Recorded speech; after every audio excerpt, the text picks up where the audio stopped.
파트 1, 챕터 7. 정신노동 시대의 감기, 번아웃. 나는 조선시대에 태어났으면 어떻게 살았을까 상상해 볼 때가 있다. 신분제도가 있는 세상에서 노비나 백정으로 태어났다면 과연 순응하며 살 수 있었을까? 양반으로 태어났다면 과연 낮은 계급의 사람들을 동등한 인간이라 존중하며 살았을까? 만약 보고 배울 수 있는 권리조차 제한된 세상에서 지금의 생각과 성격을 그대로 갖고 태어났다면 저항을 하다 맞아 죽지는 않았을까? 그런 생각을 하다 보면 현 시대에 살고 있는 것에 감사할 따름이다. 청정한 자연 환경은 과거만큼 좋을 때가 없을지라도 삶의 질과 편리성은 지금이 가장 살기 좋은 세상이라는 것을 부정할 수 없다. 특히 근로 환경을 본다면 100년 전과 현 시대는 비교할 수 없을 정도로 일하기 좋은 환경이라고 할 수 있다. 이렇게 좋은 세상에서 왜 불평과 불만이 생기고 번아웃을 겪게 되는 것일까? 이토록 멋진 휴식에서 슈테판 아르스톨이 그 이유를 이렇게 설명한다. 지식 근로자의 하루 8시간 근무는 산업 근로자의 하루 16시간 근무에 맞먹는다. 그럴지도 모른다. 과거 먹고 살기에도 힘들었던 시대에는 번아웃이라는 말이 없었다. 육체의 힘듦이 더 컸기에 정신적으로 힘들다는 것은 배부른 소리로 치부되었다.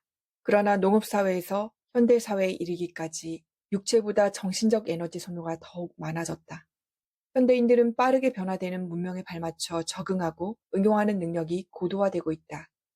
그렇게 창의성과 생산성을 향상하기 위해 정신력을 고갈시키고 있는 것이다. 즉, 근로시간은 단축되었지만 실질적인 노동의 강도는 더 높아졌다고 할 수 있다. 우리는 노동의 형태가 육체에서 정신으로 바뀐 세상에 살고 있다. 과거의 기준으로 현재를 바라보면 이해할 수 없는 세상이다.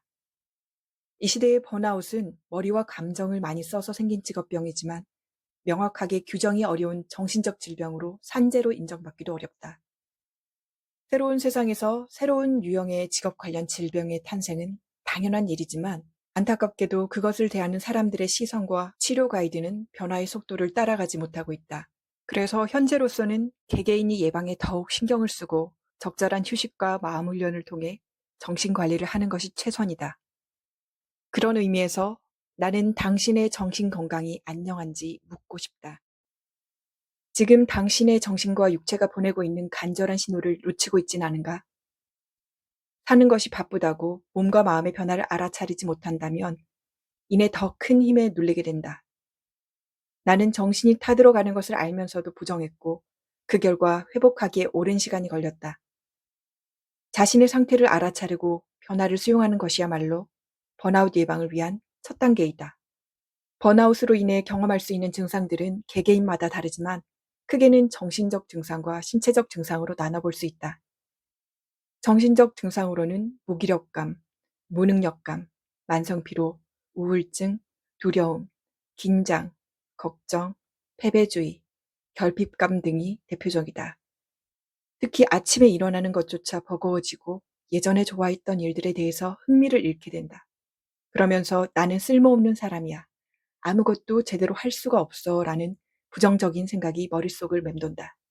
심각한 경우에는 대인기피증과 자살 충동까지 유발하게 된다.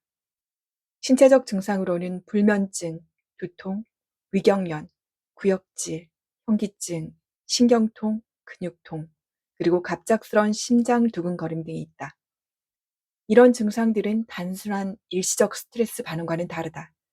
며칠이 아닌 몇 주, 몇 달에 걸쳐 지속되고 충분한 휴식을 취해도 쉽게 회복되지 않는다.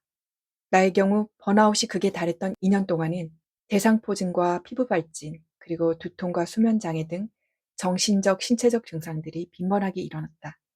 그로 인해 수시로 병원 치료를 받았지만 약물 치료도 회복에 큰 도움은 되지 않았다. 나의 담당 의사는 면역력이 무너지는 것은 더 이상 신체와 정신이 버틸 힘이 없다라는 의미라고 말했다. 한마디로 몸이 최후의 통첩을 보내는 신호인 것이다.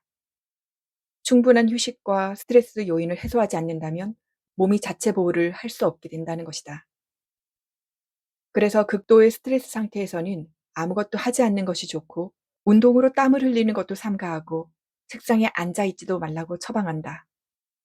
스트레스는 번아웃에 있어 가장 큰 적으로 예민함이 극에 달하다 보면 신체 조직을 자체적으로 공격하면서 파괴시키는 자가 면역 질환까지 초래할 수 있기 때문이다. 몸과 마음의 힘이 없어지면 자연스럽게 아무것도 하고 싶지 않은 단계에 들어선다. 그야말로 내 의지와는 상관없는 상태에 빠지는 것이다. 그리고 번아웃은 단순히 힘든 시기가 아니라 생명을 위협할 수 있는 심각한 상태라는 것을 알게 된다. 아쉽게도 나는 이미 조기 치료와 예방 단계를 놓친 상태로 심신의 균형이 모두 무너져 버렸지만 마지막 골든타임마저 놓칠 수는 없었다. 그러나 당신만큼은 자신의 상태를 인지하고 개선하며 삶의 균형을 잃지 않기를 바란다.